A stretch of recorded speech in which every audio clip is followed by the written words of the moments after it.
দর্শক শ্রোতা, আমরা এখন আছি মালিহাদ ইউনিয়নের জব্দারপাড়া গ্রামে। এখানে একটা বাড়ির পাশে কাঠা 10 জায়গার উপরে অনুমানিক 10 কাঠা জায়গার উপরে অনুমানিক 30টা আমের গাছ লাগাইছে। এই আমের বাগানে এখন আছি। এখানে কি জাতের আম আছে? এটা আম্রপালি। এই আমটার এমন একটা গুণ আছে, এটা সবার প্রথমে ধরে কিন্তু সবার লাস্টে পাকে। এই সেই আম্রপালি আম। এবং আরো আম অনেক রকম আম আছে। এই আমের নাম আপনার হচ্ছে মধুসূদন আম। এখানে আরো আম আছে, নতুন নতুন আম। এখানে ঝুকাই ঝুকাই আম আমের। এখানে আম্রপালি আম আছে, হিমসাগর আম আছে, কাটা ভাঙা আম আছে, সব রকম আম আছে এখানে। এই যে এটা হিমসাগর আম। দর্শক শ্রোতা, আপনারা দেখেন, এটা হিমসাগর আম। আপনারা হিমসাগর আম অনেকেই গ্রাম অঞ্চলে বা শহর অঞ্চলে যারা দেখতে চান যে কাঁচা আম কিরকম হয়, দেখেন এটা হিমসাগর আম। এই আমটা কাঁচাটাও হয় মিষ্টি, পাকলে হয় মিষ্টি। সেই আমের নাম হচ্ছে হিমসাগর আম। এখানে আরো অনেক জাতের আম আছে। এখানে বাগান মালিক অনেক ভালো ভালো জাতের আম চাষ করেছে। বেশিরভাগই এখানে রূপালী আমের চাষটাই অনেক বেশি। এখানে আপনার হচ্ছে এই আমটা আছে এই আমটার নাম হচ্ছে হাসিখালি আম।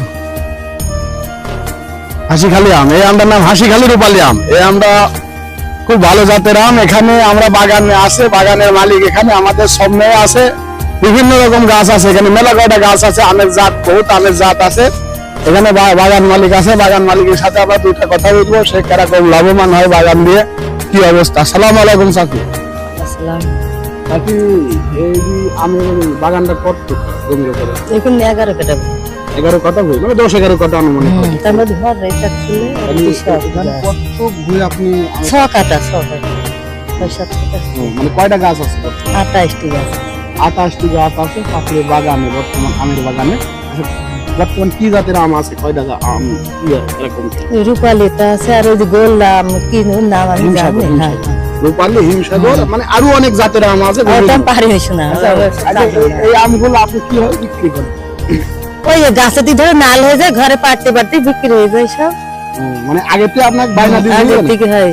ওই আমার পাড়ার লোকে ব্যাপারীরা আইসি সব এক এক জায়গায়, রেখে দেয়, পাড়ার লোকের হয় না। মানে পাড়ার লোক আসি বলে যে আমাকে 10 কেজি দেবে, আমাকে 5 কেজি দেবে, আমাকে 4 কেজি দেবে, এইভাবে পাড়ার লোক বাড়িতে খালি পাড়ার দরকার, বাড়িতে বিক্রি হয়ে যায়। মানে গাছেতে পারলি পাকলি বাড়িতে বিক্রি হয়ে যায়। আলহামদুলিল্লাহ চাষি। আজ আনুমানিক আপনার মানে এটা বছরে একটা আমের আয় কিরকম আসে বছরে? এই 8 বছর আসেনি, এবার এসে তাক তো পাওনি, আসেনি, এবার বুঝাই হয়ে আসছিল যে কেরম টাকা বিক্রি হয় আপনার একটা আইডিয়া? 20-25 হাজার টাকা গাছ ছাড়া। যাই হোক, চাষি ওই বাগানটাই চাষি সেবা 2টা গাছে 2-4টি গাছে আম আসছিল 20,000 টাকা বেচছিল। এবার 28টি গাছে আম সব ভালো আইছে। এবার লাখ টাকার আশা আপাতত করছেন, তাই তো? চাষি এবারটা আপাতত 1 লাখ টাকার আশা এই বাগানে করছেন। আল্লাহ রহমতে এবারটা আমের দাম ভালো। অনেক জায়গায় আম নাইকো, এই বাগানে আম আছে। আল্লাহ রহমতে চাষি খুব লাভবান হবে। চাষি ভালো থাকেন, ঠিক আছে, ধন্যবাদ। তো আমের বাগানে চাষির সাথে আমরা 2টা কথা বললাম। চাষি যা হোক, এই বাগানটাই এই 28টা গাছে চাষি 1 থেকে 1.5 লাখ টাকা ইনকাম করে। তাহলে আমরাও বাড়ির পাশাপাশি এরকম জায়গা পড়ে থাকলে এরকম 2-5টা 20টা আমের গাছ লাগাই বিভিন্ন জাতের, আমরাও এরকম 1 লাখ টাকা নিজেরাও খাওয়া হবে, পাড়া প্রতিবেশী আত্মীয় স্বজন সবাই খাওয়া হবে, নিজেরা আমরা।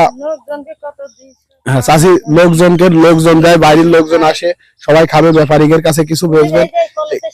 এখানে সব ভালো জাতের, আবার ছেলেপিলেও আশেপাশে খায়। আমরা শুনলাম বাড়ির মালিকের কাছ থেকে যে রাস্তার পাশে তো অনেক লোক আসে, একটা সিঁড়ি নিয়ে খাইলো, তো ওরা কোনো সমস্যা না।